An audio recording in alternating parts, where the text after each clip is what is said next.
The federal government has commissioned new facilities at the Seme-Krake border to provide ease for commuters using the Lagos-Abidjan trade route.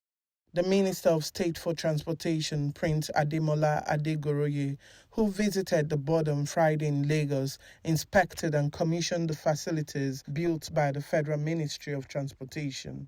Addressing stakeholders, he described the 350 million naira project as a symbol of the commitment of the Nigerian government to providing a conducive environment at the border station while allowing for economic integration among ECOWAS member states. And as part of the social responsibility, in the management of joint border post JBP at Seme-Krake between Nigeria and the Republic of Benin is the provision of 3 additional facilities, which our ministry executed at the Joint Border Post Complex on behalf of the federal government of Nigeria.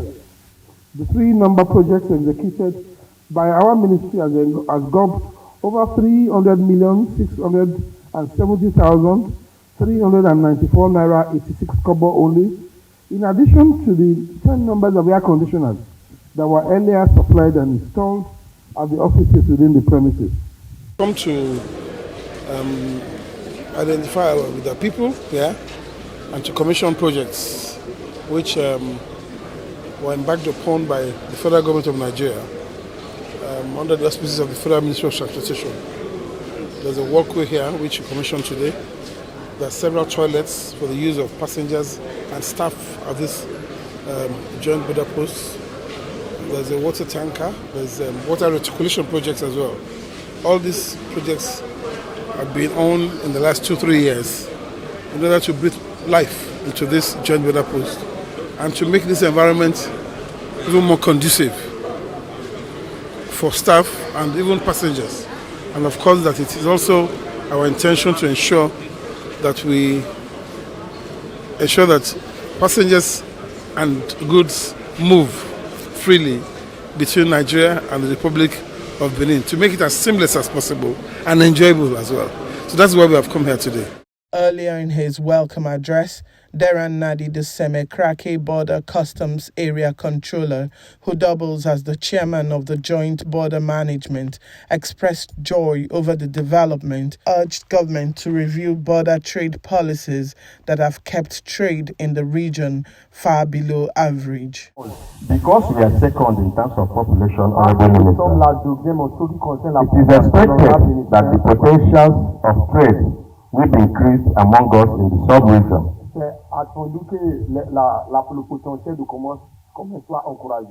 Sadly,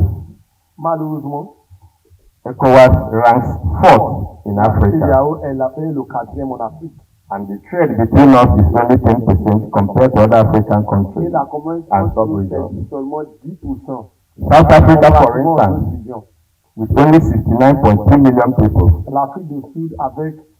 is the first when it comes to trading among themselves at 33%. The East African Common Market is next.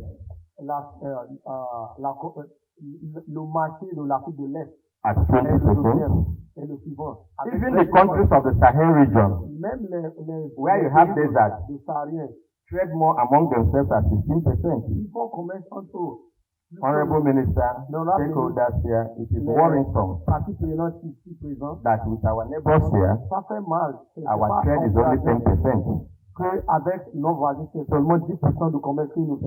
is even more worrisome considering that we will soon start the African Continental Free Trade Area. Honorable Minister, there have been several complaints against the closure of the border by the stakeholders. L'honorable ministre, il y a beaucoup de plaintes en ce qui concerne la fermeture de la frontière.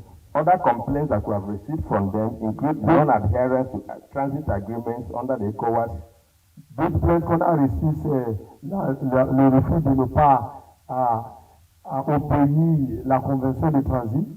Stakeholders believe that non-adherence to transit agreements is against the World Trade Organization protocol. Les parties prenantes pensent que le refus d'obéir à la convention. It's also against the protocol of World Customs Organization. C'est aussi contre la convention de l'Organisation mondiale des douanes. It is against the protocol of General Agreements of Trade. C'est contre le protocole de l'accord Paris ECOWAS. These are agreements both countries and all the countries indeed in West Africa signed. Stakeholders also called for government intervention to end an ongoing regime of double taxation on exports transiting Nigeria and Benin border into other African countries, a situation which freight forwarders insist negates ECOWAS treaties and have largely hampered trade. The controller's speech spoke about a lot of bottlenecks which presently obtains here. I have told our people that by God's grace, we will look into it. Like I said earlier, matters concerning trade, borders and all of that is under the auspice of the presidency. The Federal Ministry of Trade has a role.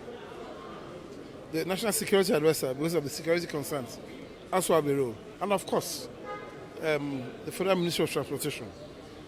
When we get back home, in fact, I have taken that speech because that speech, like the Controller of Immigration said, that speech, it says it all. I will take that speech back home, and of course, when we write our reports, we will also look into it and include it.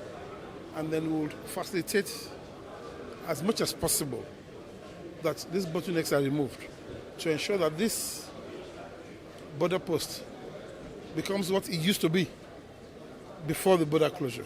And we will achieve that. Keep watching. Keep watching.